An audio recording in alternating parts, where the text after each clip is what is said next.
Hi everyone. In today's session, let's discuss about FEMA for students of CA Intermediate under new syllabus. Now, as you are aware, for students of CA Inter, they have come up with this new syllabus, and under the new syllabus, this is one of the new chapters that have been added, which were not there in the old syllabus. And the weightage of it, if you look at it based on the ICAI's weightage given by them, it is roughly around 9 to 12%. So 9 to 12% is not a small number. So therefore, let's try to understand and hope to get all that 9 to 12% of marks. And the more you score here, the lesser will be the burden when it comes to this Companies Act. Let's start with this FEMA. Now, let's understand the objective of this before we get into this act. Though this FEMA Act has come in 1999, it's not that we never had this before. So earlier, before this act, it was called FERA. That is, instead of management, there was a regulation. Because at that time, India was suffering from the shortage of this foreign exchange because our imports were more and exports were less. But thanks to the developments that have happened now, India has become foreign surplus country. So therefore, now from the restriction, now the government has realized there is no restriction. So there is no need for curtailing the imports, etc. Now from the restrictions, we have moved to management. So therefore, if we look at the old act and the new act, the objective of these two acts are totally different. So therefore, instead of simply making amendments to the old act, they have come up with this new act. So here the stress is on the word management. So earlier this was called regulation. Now from regulation we have moved to management act. Now when we are studying, we'll take this ICAI material as the base because it is structured good enough to score a 9 to 12 marks. Now, looking at it, what is the overview as per this chapter Institute material which is issued by ICAI? If you look at it, broadly it covers definitions and regulations and management of foreign exchange. Now, in this, there are three concepts that we need to learn. One is person resident in India, and second one current account transactions, and third one capital account transactions. And once you are good with these three, and that itself will give you a good amount of control on the entire chapter. So now let's target discussing some of the basics of this chapter, including the definitions, and then we will move on to this person resident in India and outside India. To put it short, that is the residential status under FEMA.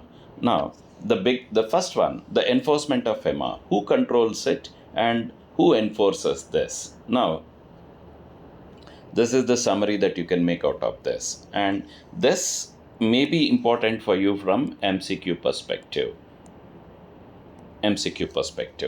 That is, who will have the overall control under FEMA, foreign exchange and all? It is the RBI who will have the overall control. But is it that RBI which will enforce and take charge of the administration? No. Enforcement is left to Directorate of Enforcement. So in the MCQs, if at all you are asked, it's too basic for CS students to ask, but since this is the first ever time this chapter has been introduced, the small things also become important for you. So let's not focus on big things and lose out on the small things. So overall control is by the RBI, to repeat it, and enforcement is by the Directorate of Enforcement. Now let's move on. Now then, how do we read this act? So there are the summary of this act. There is an act, that is, there are sections, and then there are rules and regulations, and there are notifications and circulars, and you have master directions, and then certain FAQs which are answered and part and parcel of it. These FAQs will help in proper understanding of some of the sections. Now, the sections anyway we are clear with. When you say rules and regulations, what is the difference between a rule and regulation? Say, and who will issue these rules and regulations? See, the rules are issued by the Ministry of Finance, which is part of central government, whereas the regulations are notified by this RBI. So this again for you restricting our discussion from this point of exams, this is again an important from MCQ perspective. MCQ. That is, the rules are notified by Ministry of Finance and regulations are notified by RBI. Going for above, again, what we have discussed are the very, very basics. But still, as I said, since this is the first ever time you are taking this exam in this chapter, therefore, even the small things, you shouldn't ignore it, because the ICAI may be a little lenient and they may want to ask small things, but whereas you wouldn't have noticed the small things in the chase of these bigger things. So let's focus everything. Now, overall control is by RBI and enforcement is by Directorate of Enforcement. Then rules and regulations. Who will notify the rules and who will notify the regulations? Rules are notified by the Ministry of Finance, which is a part of central government, and regulations are notified by RBI. Then you have, of course, master's directions issued by it, and then the circulars, notifications, and FAQs, which all put together, which all collectively will decide on the enforcement of this FEMA Act. Now, what is the preamble of this? Why do we have this? What is the objective? What is the scope of this FEMA Act? Now, the objective or the preamble, what it talks about is to facilitate external trade and payments. Now it is called management. There are no restrictions. Earlier it was to put restrictions and to control the outflow of the foreign exchange. But now there is no need. We have enough of foreign exchange. So therefore, it to facilitate external trade and payments is one of the objective, and to promote the orderly development and maintenance of foreign exchange market in India. So these two are the objectives of preamble, which are mentioned in the preamble. Then comes the question, to whom does this apply? Now, are there any exceptions? There are no exceptions. It applies to whole of India. Again, a basic MCQ. Not sure whether he will really ask, but let's not miss out on this. Now, whom does this apply? So now it applies to whole of India. Then will it apply to branches or offices or agencies outside India? The answer is yes. So that is where it differs from other acts. So here, as long it applies to all these branches, offices, and agencies, even if it is situated outside India, if they are controlled by person resident in India. We will have a detailed discussion. Now, then when did this act come into picture? So this act has come into picture from 1st June 2000. That is when the act has come into picture.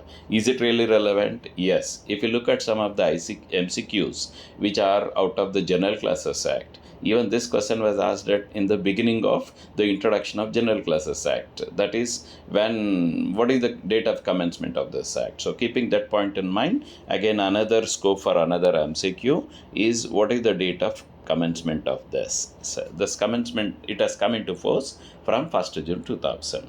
Then we will move on to this section 2, which deals with the definitions. Now, authorized person.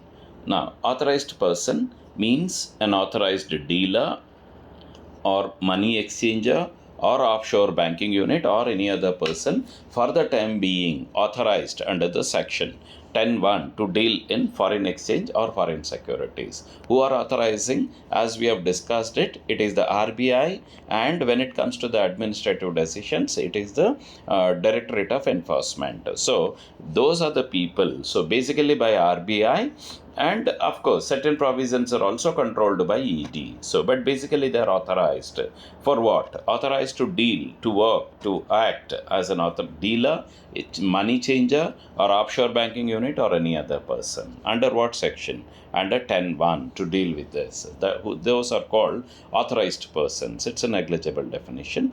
Then capital account transaction, which is the most important. Now the capital account transaction has been defined. Now current account transactions are not defined, but capital account transactions are defined. In fact, current account transactions are the transactions which are other than capital account transactions. Therefore, it is imperative for us to learn and understand the definition of capital account transactions. Instead of reading from this, let's look at the summary. What are all capital account transactions? Now, capital account transaction means any transaction which alters either assets or liabilities of whom.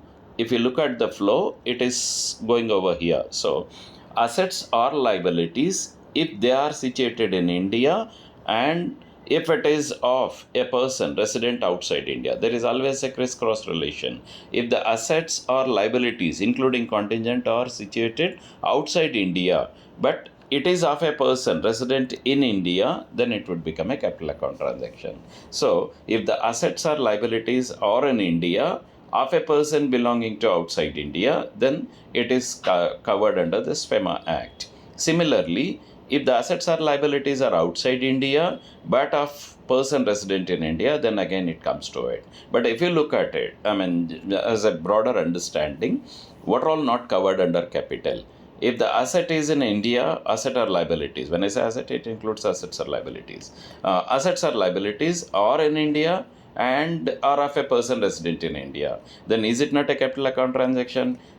Based on our accounting terminology, yes, any asset or liability is a capital account transaction. But under FEMA, they look for criss-cross relation. So if any asset is in India and belonging to an Indian, then FEMA has no role to play in it. The income tax and GST will take care of it. So therefore, the FEMA will come into it wherever an Indian is dealing in an asset which is situated outside India, or an asset is situated in India but belonging to a person resident outside India. That is when it is covered under this capital account. And similarly, if asset is situated outside India and that also belongs to a person resident outside India, then India has nothing to do. If an US citizen or if a US person, resident person of US buying some property in US, India has nothing to deal with that. So therefore, it is important to learn for getting this grip on this definition, understand the logic here. So an Indian owning an asset in India is definitely a capital transaction but has nothing to do with the FEMA. Similarly, a foreigner, I am using this simple language for you to understand, not the technical languages. A foreigner holding a foreign asset in a foreign country, India has nothing to do with that. It is a capital account transaction as per accounts, but FEMA has nothing to do with this. The FEMA will get into it only when there is a criss-cross. To summarize and put the definition in a simple way, what are capital account transactions? This is one of the expected short answer question in this upcoming exams. How do we define this? So if the assets or liabilities are in India or situated in India but are of a person resident outside India is one option, is one point. And the second point is either assets or liabilities, including contingent liabilities, they are situated outside India but are of a person resident in India, then it would become a capital account transaction. And what happens when it is a capital account transaction? To what extent it is permitted? Which are permitted? Which are not permitted? All that would come under regulations, which we will discuss it. That is the whole purpose of it. So as of now, we are just discussing what are the definition of these terms. The next one, currency. When you use the word currency in a normal parlance, currency is your currency notes. But under FEMA, it extends. It is not just, the definition will not end with just currency notes. It will extend to postal notes, postal orders, money orders, checks, drafts, travelers' checks, letters or letters of credit, or BOEs, bill of exchange, promissory notes, credit cards, or any other similar instrument as may be notified by RBI. So, the definition is little lengthy, but what you need to understand here is currency doesn't include currency notes alone. So currency notes are also part and parcel of currency, but other than currency notes, it includes wide range of points. It includes postal notes, postal orders, money order, and your negotiable instruments, that is your promissory note, bill of exchange, check, and traveler's checks, everything. Now let's move on to currency note. Now currency note is nothing but includes the cash. Now, currency is different from currency note. So, when I use the word currency, it includes currency notes plus wide range of other terms. But when I am using specific word currency note alone, then it will not include all your bill of exchange, promissory note and all. So, this word currency note is restricted word, and whereas the currency is a broader word. Now, currency includes currency note, but currency notes doesn't include currency. So this is a wider word. Currency is a wider word, whereas currency notes is a narrower term. It will include only cash, whichever the form it is, whether it is in the form of coins or banknotes, it will still come under this currency notes. To repeat it, which is a broader word between currency and the currency notes. Currency is a broader word and currency notes is a wider word. I mean a narrow word. Now, then move on to the fifth definition. What are all current account transactions? As I said, having learned what are all capital account transactions, anything other than capital account transactions or current account transactions. That is where it again re-emphasize why do we need to learn this capital account transactions. To repeat it, what are all my current account transactions? Anything other than capital account transaction is my current account transaction. But they have given few examples. That's where they have given what all it may include. It will include any payments that you are making for your foreign trade or any business related services and all that, or anything to deal with your investments, or anything to deal with your living expenses, which you send it for parents, spouse, or children residing outside India, or any foreign travel, education, so medical care. So these are the four. It may include. Whenever they say include, we have learnt it in General Classes Act. So this is a wider one. This will just not restrict only to these four, but this is this will give an overview of what can come when we broadly say it is anything other than capital account transaction. Then what role it made? So it may cover foreign trade, it may cover investment, it may cover living expenses, and foreign travel, education, and medical care. But it is having learned the difference between may and includes in the definition under General Classes Act, it is important for you to stress this word. So even when you are writing, if at all this definition is coming in the exam and wherever you are writing, make sure to remember this word includes. Now, then moving on to the sixth definition. What do we mean by exports? It's a simple term. So anything you take it outside India, whether it's a goods or services. So be it a good or service, anything moving outside India, taking outside India is what we call it as an export. Then foreign currency. Foreign currency is anything other than Indian currency. Then what do you mean by Indian currency? The word currency we have already discussed. So anything other than an Indian currency is a foreign currency. Simple definition. Now foreign exchange. This I would categorize it as important definition. So if I go up for your sake, what are all the other things that may be important from examination? The word currency is important, and the current account transactions is important because you will be learning a lot of regulations around it, and of course this capital account transactions. So capital account transactions, current account transactions, currency, and foreign exchange, these definitions or you must mark it as important ones. There are chances that these may come in exam. Now foreign exchange, though there is a definition, but let us look at this summary. But before looking at that summary, let's learn this. Now I'm going to just take you through the definition of this word foreign exchange. Now when you say foreign exchange, it means a foreign currency. When they say foreign currency, it's implied it is other than Indian currency and includes this word. You have to be stressed on this. Then what all it will include? Deposits, credits, or balance payable in any foreign currency, and the drafts, traveler checks, letters of credit, or BOE, but expressed, this word is important. Expressed are drawn in Indian currency, but payable in any foreign currency. And then the opposite of that, same documents, that is draft, traveler checks, letter of credit, LOCs, BOEs, drawn by banks, financial institutions outside India, but payable in Indian currency. Here it is payable in foreign currency and payable in Indian currency. But since that is not very student friendly, now let's understand this word. And this being one of the important topic definition, now let's look at what can be a foreign exchange. Now there are four situations, now drawn in and payable in. And then this, if we analyze, that will give us a summary and the conclusion of what can be called as a foreign exchange. Now, situation 1.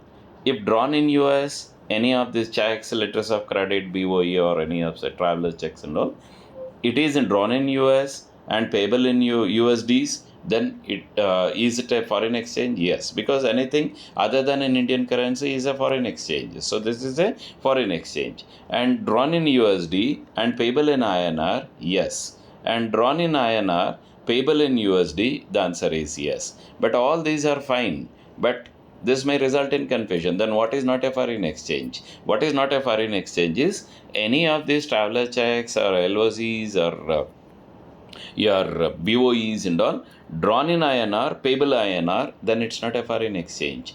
Then is it not a valid negotiable instrument? Is it not a valid bill of exchange? Is it not a valid letter of credit? It is a valid letter of credit if it is drawn in India and payable in India. But only thing is FEMA has nothing to do with this because all the transactions are happening in a local currency. Therefore, this FEMA Act has no application to such things. So if it is drawn in India and payable in drawn in INR and payable in INR, then it is not a foreign exchange. Other than this, any other combinations, it would become a foreign exchange. Now, move on. Then, what do you mean by foreign security? Now, foreign security, to simple way to understand this, it includes two things, two conditions you have to learn: denomination and redemption or return. If it is denominated in a foreign currency, and mark that word, and it is not or, it is and, either redeemed or return is payable in Indian currency, then it would become a foreign security. Again, I repeat, the security is denominated in a foreign currency like your USDs or any such things, UK pounds, sterling pounds, and all that, but redeemed or the return is payable in Indian currency. Then what do you mean by return? It can be either dividend or interest, etc. Any of these things, if it is payable or return is payable in Indian currency, whereas the basic currency, the security itself is denominated in foreign currency, then it will become a foreign security. Again, the logic in the entire chapter, you have to be mindful of that. If a security is drawn in Indian currency and the returns are payable in Indian currency, like all your shares of your TCS, Infosys, Wipro, any of these things, Indian listed entities, this will not be a part of your foreign security because it is denominated in India and either redeemed or return is payable in India. Then this FEMA has nothing to do with this. It is a security but not a foreign security. So this is what you need to remember. So there is always a crisscross connection in it. So then, what are all imports? Like we talked about, exports. Anything moving outside India, either of goods or services, is an export. Now, when you talk of import, it's the opposite of it. Anything brought to India, be it of goods or be it of services, it will become an import. Then, as usual, in every act, the definition of person is again important. So, from exam perspective, let's mark that as an important. What do you mean by a person? And at this stage, we don't have to tell you, person doesn't include only natural person, it will include even artificial persons. You are well versed with that. Now, but you know that the definition of a person keeps changing with different tax, with minor changes, income tax and GSTs in FEMA and all that. So since we are discussing about FEMA, what does a person means here? Now, person means an individual, HUF, a company, a firm, an AOP, Association of Persons, or BOI, Body of Individuals, whether incorporated or not. Now, every artificial judicial person not falling within any of the preceding subclasses. Though they have tried to include everything, but if there are any other artificial judicial persons which are not covered under this, then that will also getting covered under the word person. Now, any agency, this is, I will take a star here, any agency, office or branch owned or controlled by such person. So it is a person. So to the summary is, of course, you have no choice but to remember all this either through by heart ways or you remember it by the logic, whatever it is. The person includes, it's not just the natural but also the artificial. Individual, HUF, company, firm, AOPs, BOIs, and artificial, any other artificial persons, judicial persons, and it includes even agencies, offices, or branches. So all this is included in the definition of the word person. But why we have to learn person? It is basically to learn who is a person resident in India and who is a person resident in outside India. So that is what is the bigger one. Now, the 12th definition of this is person resident in India. So this is also called person resident in India. So abbreviated format, be familiar, start becoming familiar with these abbreviations because they may start using it in the examinations as well. So it is PRII, so person resident in India, and what could be the other term? So person resident outside India. So whenever you are learning the word person, it is basically you are learning this for the sake of this. So then is this important from the exam? The answer is yes. So person resident in India, and I would take 5 stars to this, even if though it was never been there as a part of CA intermediate. But if you look at the final, where it was a final law paper where this was a part of the syllabus, there were plenty of questions that were being asked to test your understanding of person resident in India. Mind you, here, before even we discuss on this, under FEMA, citizenship has no role to play. So citizenship is different and residential status is different. Now, then who would be called as a person resident in India? Though he is given a lengthy definition here, but let us try to put it in a summary form and get hold on this. Look at here.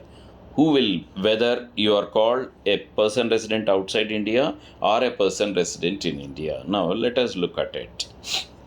If a person, so whenever you want to define a person resident in India, you need to consider the preceding financial year as well as the current financial year. So both are important for determining this PROI or PRII. But what is not important is the citizenship. So citizenship has no role to play. Now, then how do I define a person? That is an individual. So basically, this we are talking for individuals.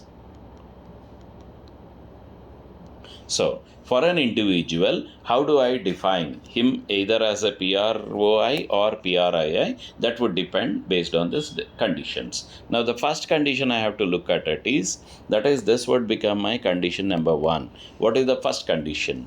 What was the stay during the preceding financial year? Now, has he stayed for more than 180 days, or his stay was less than 182 days? If he had stayed for more than 182 days, then I will move on to my second condition. So this is, I am at the second level of conditions. Now let us look at one, and so that you will understand the logic behind it, and then we'll come and revise it. When an individual become a person resident in India, or when he will be treated as a person resident outside India. It depends. First, we will start with resident in India. Again, I repeated, I'm stressing this word one more at the cost of repetition. Citizenship is not a point to be decided. Now, then what is important? Residence and the stay. Now, the first condition is, has he stayed in India for more than 182 days? If the answer is yes, then by logic, normally I will take it to this person resident in India. But though he had stayed for more than 182 days in the previous year, if he has gone out, this is the second condition. He might have stayed for more than 182 days in the previous year.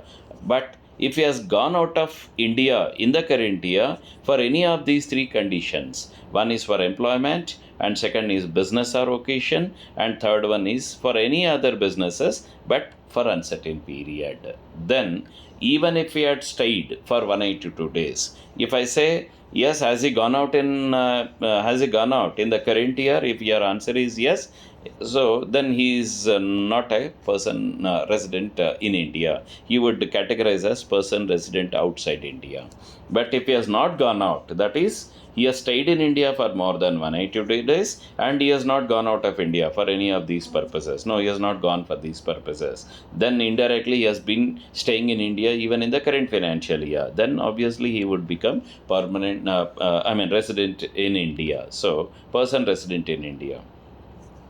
Similarly, if he has stayed for lesser period than 182 days, then by default he should become my PROI, but he will still become my PRII if at all here, though he has not been staying in India for more than 182 days, that is, he has stayed for, let's say, only 60 days in the preceding financial year. But during the current year, maybe he was staying in US or UK, wherever he is, but he has come to India in the current year for any of these three reasons, that is employment, same three conditions, business or occasion, and other purposes, but for uncertain period. And your answer is yes, then irrespective of the fact that he has been for a lesser period than 182 days, he would still become a person resident in India. So, because when he has come for these three purposes, his stay is going to be for a considerable period of time. So, therefore, irrespective of the fact that he has not been staying in India for more than 182 days, he would still become a person resident in India. So, therefore, whenever you are defining, you got to take 3 points in mind. One is, how many days has he stayed in the previous financial year, and was there any situation of where he is going out of India or he is coming into India, and what purposes? So this third condition is nothing but purpose. What is the purpose? Whether he has gone out of India or he has come in for India, purpose is important. And this purpose is the most important. Even in a few cases, he may simply mention in the exam that he just left India. And when he left India, for what purpose? So he may not elaborate. So when he is not elaborating, it's important for you to highlight the fact that the purpose is also is important in deciding the residential status. So that this will become an important assumption for you wherever there is no clarity in the case study that is given in the exam. So mind you, you have to remember these three things: employment, business or vocation, or any other purpose but for uncertain period. Now let's revise it one more time. Who is a person we have discussed, and but the purpose of deciding who is a person was basically to decide whether he is a person resident in India or he is a person resident outside India. When will he become person resident in India? For that, condition 1, you have to see what is the number of days stay in the preceding financial year. In the previous financial year, if he has stayed for more than 182 days, the answer is yes. That is, yes, he had stayed for more than 182 days. Then, by ideally, this is my default. If he had stayed for more than 182 days, he should become a person resident in India. But the first scenario alone is not going to help me. I have to look at it again. Second condition: has he gone out? Maybe he would have stayed in the previous year, but has he gone out of India in the current financial year? If the answer is no, he has not gone anywhere and he has stayed in the more than for 182 days, then he is person resident in India. On the other hand, despite the fact that he had resided for more than 182 days, but if he has gone out of India in the current financial year, then this we are not going to consider, because he is not there in the current financial year. Then he would become person resident outside India. And same is the case here. So wherever he had stayed less than 182 days, by default he should become person resident outside India. Whereas though his stay was less than 182 days, but if he had come into India for any of these three purposes, why we talk about these three? If we analyze all this, whoever are coming for these purposes, they are going to stay for at least a considerable period of time. So therefore, under FEMA, they are considered as person resident in India. Now, so to repeat what we have talked about as an important key takeouts of this: citizenship. Now, citizenship is not important. It is not relevant. So, we don't care which citizen he is. So, citizenship not to be considered. But one more point. Resident. When you say for resident, you're talking about the stay. When you talk about the stay, he may be physically in India.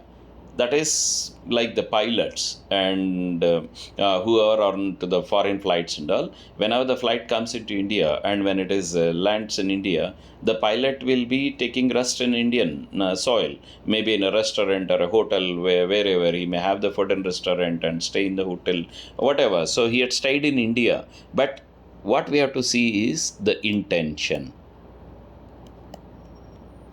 So whenever you are elaborating, don't blindly remember this chart 180 and all that.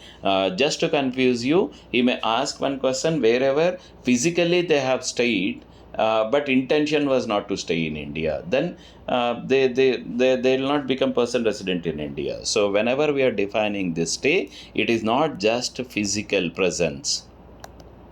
So physical alone is not relevant. We have to match that with the intention of staying here. So both would become important. Physically he must be here, and intention also must be to reside in India. Then only we consider him as a this person resident in India under this point one. Anyway, this one, as of now, you remember the intention. I will elaborate the importance of it through an example of it. This is person resident in India. And having discussed person resident in India, who is a person resident outside India? Person resident outside India is a person who is not a resident in India. So, since this definition only highlights whoever can be considered as a person resident in India is a person resident outside India. So, this highlights one more reason why you have to learn this person resident in India. Then coming to it, then is it sufficient if we learn this chart for the examination? But this chart, whatever you are looking at it, stay, physical stay, residing, all these are relevant only for individuals. But for offices, branches, whatever the language that we are using, residing, like say HUFs, AOPs, the concept of residing, intention, all those words would become irrelevant because they are not natural persons. Then how do I define it? That is where you have got three scenarios. One is for individuals, what we have discussed it, 180 days and all. And the second one is for any body corporates. So the person would mean body corporates. So for them, the residential status would be decided based on the registration or the incorporation. Like in companies, company is a company which is incorporated in India. So similarly, so for individuals, this is a lengthy chart. Then how do I define it for body corporates? So for body corporates, these two becomes important. That is the registration, or in few cases incorporation. The word is or, either registration or incorporation. If it is in India, then they will be considered as a person resident in India. So the concept of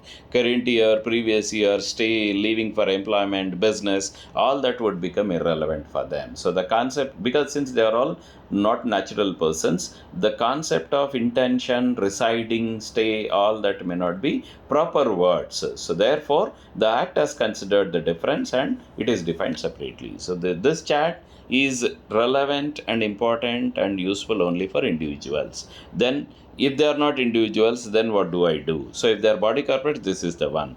Then what about the office, branch or agency? So this is the third leg of it. So though it is given in 4, but the person resident in India is defined. The definition is different for individuals, the definition is different for body corporates, and the definition is different for office, branch or agency. Then what is the definition for office, branch or agency? This chart will summarize for you. This is not as complicated as your individuals. This is rather a simple version. For an office or a branch or an agency, if it is situated in India but owned or controlled by PROI, again as I said, the crisscross, it is in India, so therefore it is outside India, and it is outside India, and here it is resident in India. So any branch, you take for example branch, any branch is in India, and but it is owned and controlled by a person outside India, then it will be treated as a person resident in India. Similarly, because there is some Indian link, if you look at the other way around, if there is an Indian link, that is either he is resident in India or the office is in India, then irrespective of the other fact, we are going to consider them as resident in India. So that is when it will not become a person resident in India, when Indian link is not there. That is physically it is situated outside India and owned and controlled by outside person. That is the both the one. What happens here if it is and? I am talking about the third scenario. Office is outside India and it is owned or controlled by PROI, then it is not an person resident in India. So we don't consider them as a person resident in India. Similarly, if it is in India and same one and controlled by an Indian, then when office is in India and controlled by Indian, then we don't talk about it under FEMA Act. As I said, the FEMA would get into picture wherever it involves foreign exchange. And it is in India and it is owned by an Indian, then the concept of foreign exchange and the need for foreign exchange may not arise. So they will not come under that. So there must be a crisscross relation. So that is what is summarizes into the definition of person resident in India for office, branch or agency. In India, owned or controlled by a person resident outside India, or outside India by a person resident in India. So to summarize, we learned the definition of person who would be considered as person resident in India. So the definition, this is a super summary. So we have to first have a broader view. So we learned this for three different scenarios. Now, one is for individuals, and second one is for basically body corporates, and third one is for your office, branches and agencies. So these are the three things you have to keep in mind. So whenever a broader question is asked, what is the definition of a person resident in India? You limiting your discussion only to these three scope and all that will not help you. So you have to elaborate. First, you have to highlight that the definition is different for individuals, body corporates, office, branch, or your agencies. You have to define this and then talk about previous year stay and current year stay and purpose. So all three plays an important role for deciding for individuals. For body corporates, it is nothing. The registration or incorporation. If it is in India, then it will become person resident in India. If it is not in India, then it is a person resident outside India. And for offices and all crisscross, the stay and owned and controlled, both points. So here, 2 points would become important. One is the situated. Where is it? Situated. And rewrite this. One is where is it? That is where is it situated? And second one is owned or controlled. So there must be a cross relation. If it is in India, then it must be by outside India. If it is outside India, then it must be India to come within the definition of person resident in India. If both are India or both are foreign, then he is not a person resident in India, which would mean person resident outside India.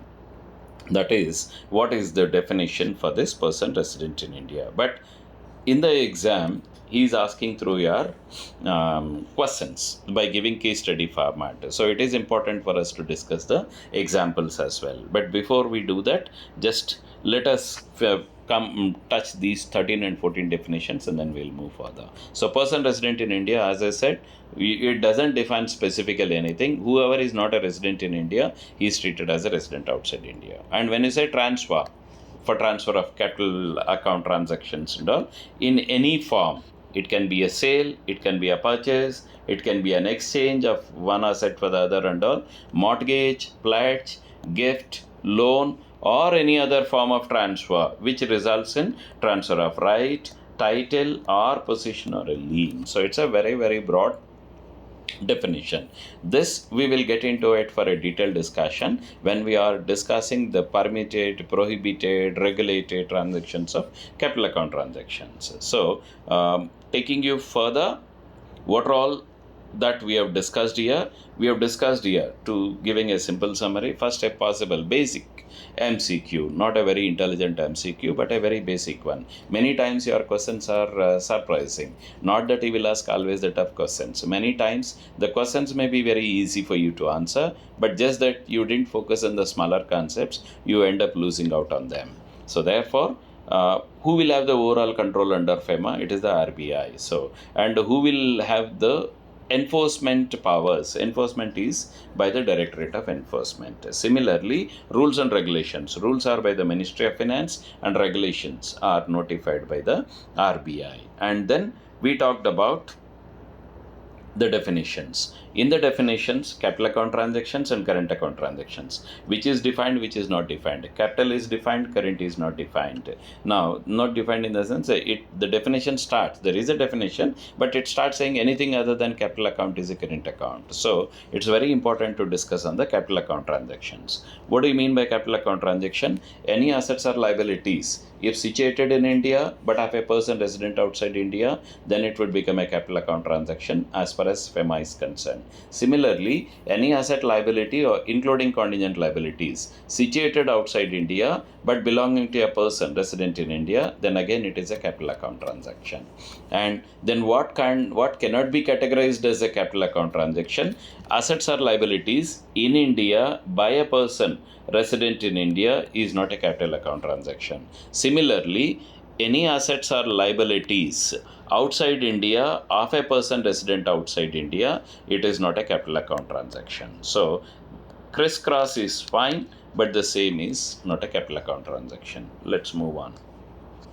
Then currency and currency notes. Currency is a broader term which includes not only currency notes but various forms of postal notes, negotiable instruments, etc. And then current account transactions, as we said, it is anything other than capital account transaction is a current account transaction. But then what does it include? Basically, that will include trade, business purposes, or your investment purpose, or for living purposes, or for your foreign travel, education, and medical care. These are the generally what one for which one may have to remit to the foreign country. So all that would come under current account transactions. There are again one are central where you require central government approval, where you require RBI's approval, and which are prohibited. All that we will discuss it in the next session of it. Then export and import. It's very simple. Export is anything we are taking outside India, be it of goods or services. This point to be noted. It includes even services. FEMA treats both of them as equal. It is either the goods or services, it's all same for it. Similarly, the imports. Anything you are bringing in is an import. Then foreign exchange. Foreign exchange, here if you see, anything is a foreign exchange unless it is drawn in India and payable in India, then it is not a foreign exchange. But other than that, it includes here, crisscross is not required here, mind you. So what I was telling, if it is drawn in foreign currency and payable in an Indian currency, yes, or Indian currency and foreign currency, yes. This two, you won't get confused. These two you won't get confused, but the confusion may arise in the first and the fourth one. So first and the fourth one. Fourth one is not a foreign exchange and the first one is a foreign exchange. And then what do you mean by foreign security? Foreign security which is denominated in foreign currency but the redemption or return is in Indian currency. When I say return, what it may include? It may include a dividend or interest, etc. Anything in Indian currency, then it will be treated as a foreign security.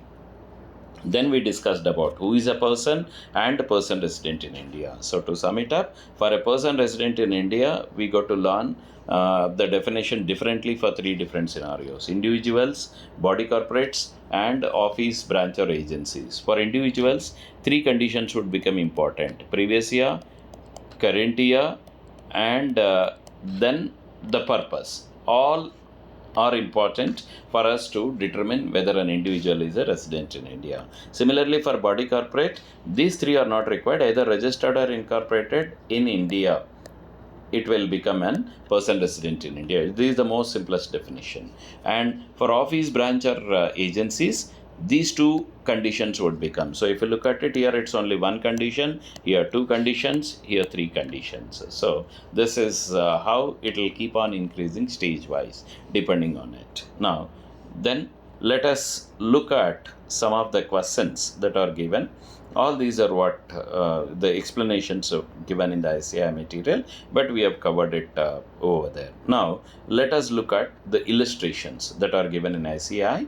And since this is your first ever exam, either same may come or a similar questions may come. So it is very important for you to cover these illustrations. Now, let us look at it. X had resided in India during the financial year 1920 for less than, underline this word, for less than 182 days. Then he had come to India on 1st April 20 for carrying on business. So this is purpose, business. And he intends to leave the business on April 30, 2021 and leave India on 30th June 21 and determine his residential status for the financial years 2021 and 21-22. Now, let us analyze here. So, because he is an individual, three things are important for us.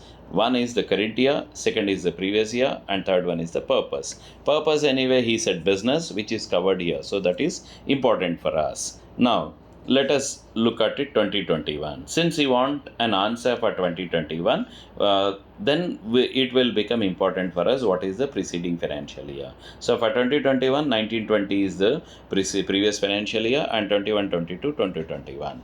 And then you have to look at has he stayed in India in the 1920. If you look at it, in the 1920, he himself has given. He had stayed for less than 182 days. That is what we are saying. And then for this, 21-22, 2021 would become your previous financial year. And here he had stayed for, because he has come on April 20 and he has stayed in India till 2021, April 30th, 2021. So he has been in India for entire 2021. So therefore, he has stayed for all 365 days here. Then, first condition, previous year, has he stayed in India for more than 182 days? No, he has not stayed for it. But then, shall we conclude them as person resident outside India because this stay was less than? No, you shouldn't conclude. You have to look at the second condition. What is the, has he come to India in the current financial year? This is previous, this is current. The answer is yes. Why did he come? He has come for business. So since he has come for business, so and he didn't leave in that period. So, and generally, unless he gives it as an exception, employment, business, or uncertain period, they are to be considered. So, we are just marking it, but he has stayed for, he has come for in India and he didn't leave that India. So, then what will be his status? Despite the fact that he had stayed for less than 182 days, for this current financial year, he would become a person resident in India. And if you look at it, has he stayed in India in the previous year? Yes, he was there for all 365 days. So, more than 182 days. But for us, the cutoff is 182. So, we focus on it. Then, has he gone out India? So, that we have to see in the current year. What is our current financial year? 21-22. So, in the 2021, he left India. But why did he leave India? He didn't mention. But he left India. So, because he is leaving India in June, which is precisely less than 182 days, then the purpose, you can categorize it as he is outside India, but why did he leave India? So, is it for uncertain period or otherwise? The purpose is not very clear. But as we have been talking about, to decide for an individual, three things: previous year stay, current year stay, and the purpose. So since purpose is not very clear here, you may have to write with assumption. Assuming that he left India for an uncertain period, he would become person resident outside India. Otherwise, your answer would become the opposite of it. Now, let's move on to the second illustration. Mr. Jed had resided in India during financial year 1920. Then he left India on 1st August 20 for United States for pursuing higher studies for 3 years. So he's talking about an individual. So as I said, person resident in India, whenever he is talking about it, you have to keep individuals, body corporates, and office branch or agencies. So since he is an individual, three conditions: current year or current year, previous year, and then the purpose. So in the previous year, he had stayed for all 365 days. But however, because he is asking for 21-22 and 2021, and for 2021, this would become the previous year, it stayed. But he left India during that period. So he left India for higher studies. But this higher studies, as I said, there are three purposes: employment, business or vocation, or any other purpose uncertain. But here the period is not uncertain. It is 3 years. It is neither employment nor business. Then shall we ignore this? No, you have to consider. So there is an important notification here that is given. Without this notification, that example is of no use. Because otherwise, normally we consider only three purposes. But I request you to take a note of this one. Otherwise, this is not being discussed in the definition because it is notified separately by RBI through a notification. This was not part of the original definition. So if you read only definition and take the exam, there are 100% chances that your answer would be wrong, because he didn't leave India for the three purposes. But the notification highlights that students going out of India shall be considered as a non-resident, whatever may be the period. But here, the period is only 3 years, so he is going to come back. And it is neither business nor employment. So, shall we consider? No, the answer is, the logic they have applied is, though the students, he said, is going out for 3 years, but looking at the practical of it, any student who is going for studies in US, or for that matter any outside India, Canada or UK or Australia and all, their intention is to move for a longer period. They will complete the studies and then they will either extend the studies courses, or they will look out for the jobs and settle. So, and there are hardly any students, so very very negligible students, who would go out of India for studies and then come back to India for placement or jobs, etc. Therefore, RBI had considered that though the students are going out of India for education, which may be for a brief period, but their intention is to stay there for a longer period. Therefore, they say that if a student and going for higher studies, then treat him as a non-resident. No condition 1, no condition 2, no condition 3. So straight away you can consider them as a non-resident. That is why I want you to, because unless you take out this point as an important notification, it may not help you on this. Then look at the third type of illustration. Once you are good with this illustration, then the other questions will become, instead of toy limited, it may become X limited. So everything is going to be the same, but you have to get the logic behind it. Now, when he says toy limited, and again wanting you to decide the residential status, as I said, for a office or a branch, the provisions are different. You need to satisfy two conditions. So it is not about previous year stay, current year stay, going out of employment, because we are talking about office or a branch of a company. Now, what does it say? Toy Limited is a Japanese company, so it is basically a Japanese company having several business units all over the world. Now, it has a robotic unit with its headquarters in Mumbai. So its headquarters in Mumbai. So this office is it is in Mumbai, but owned or controlled by Japanese, because it's a Japanese company. So stay in India, but that is, the presence is in India, but this is owned or controlled by Japanese. And similarly, they have a branch in Singapore outside India. The headquarters in Mumbai controls the Singapore branch. It is outside India, but who is controlling it? It is controlled by headquarters in Mumbai. Then Mumbai, is it of an Indian company having registered office in India? Then FEMA will not come into picture. But here, this is headquarters is in Mumbai, but basically the company is a Japanese company. So it is controlled by Japanese. Therefore, it is a person resident. Because of that, it has become person resident in India.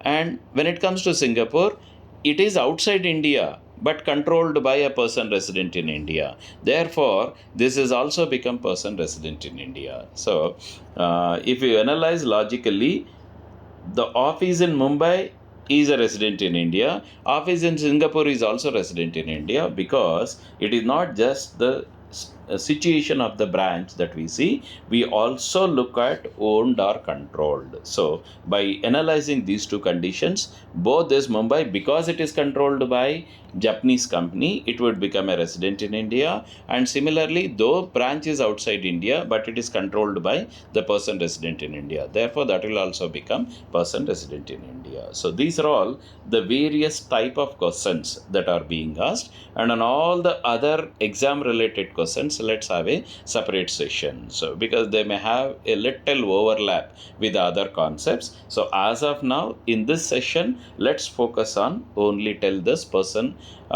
in India, and person resident in India, and person resident outside India. So to conclude my session today, let's take what are all the key takeouts of it as a final summary. Now we learned from objectives perspective, who will have the overall control of FEMA? It is the RBI. Then who will have the enforcement rights? It is the Directorate of Enforcement. Then rules and regulations. Rules are framed by the central government, and therefore the central government, that is through Ministry of Finance, they notify the rules, and regulations are notified by the RBI, again from MCQ perspective. Then we were talking about the other simple ones, import or export. Let me cover the easier ones and then we'll come to the tougher ones. Imports or exports.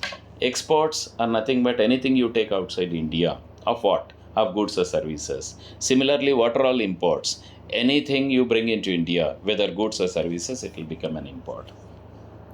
Then capital account transactions and current account transactions, which is defined, to repeat it, capital account transactions is defined and current account transactions is indirectly defined. That is, current account transactions are the ones which are not capital account transactions, and capital account transactions are defined. So therefore, what are all? Its a definition is a very simple one. So assets are liabilities.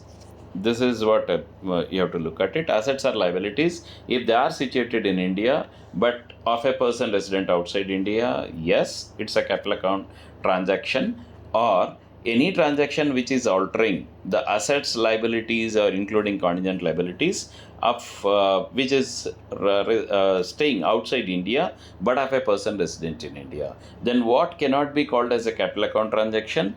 These assets or liabilities are in India, of a person resident in India, both India connection, outside connection, then it can be a capital account transaction. And then for discussing this foreign exchange, Indian drawn in India and payable in India is not a foreign exchange. The rest all are foreign exchange. And foreign security denomination and redemption or return is what we have to consider. As long as it is redeemed or return is paid in Indian currency, even if it is denominated in India, it will be still called as a foreign security. And then the residential status. Now the residential status, 2 points we said. Citizenship is not a point here, and the stay must be the intention is important. So physical stay without being intention, like the pilots when they are accommodated here, even if they stay for more than 182 days and all, they will never be considered as a person resident in India because they had no intention of it. Now then whenever we are defining this person resident in India, it is 3 points we have to look at it from exam. Is he talking about individuals? Is he asking about body corporates? Or is he asking about office, branch, or agency? If it is body corporate, one condition, that is registered or incorporated in India. If it is office, branch, or an agency, then 2 conditions. Where is it situated? Who owns or controls it? 2 conditions. And if it's an individual, 3 conditions would matter. Previous year, current year, and then purpose. All 3 collectively would decide on the residential status. Again, I repeat, citizenship is not a point of relevance under FEMA Act. So with this, we will conclude our first session on the initial topics, and from exam perspective, be thorough with all the points that we have marked as an important, and more so with these examples whatever we have taken. And one additional point apart from the definition that you need to take a note of it is, any students who are going for higher studies out of India, irrespective of, though in the in the person in the case study, he may give it to highlight he is going for 6 months or is a 1 year course or 3 years, that is, it is not uncertain. But even then, any students going out of India for higher studies should be considered as a non-resident because their intention is to stay for a longer period in a foreign country, foreign soil. So again, it stressed the importance that the intentions play a significant role. The purpose and the intentions plays a significant role under FEMA. So with this, let us end our session 1. When we meet for session 2, we will talk of this bigger transactions, bigger discussions on this capital account transactions and current account transactions, the permissions and prohibited, all that we will have a discussion on this. So with this, I am ending our session 1, and let's hope to meet soon on this other session on other important topics. And again, I repeat it, this is going to get you 9 to 12 marks. So being a wise student, never ever neglect the importance of this. So with this, let's conclude. Thank you for all this, and when we are in the next session, we will talk on the subsequent topics. Thank you once and for all.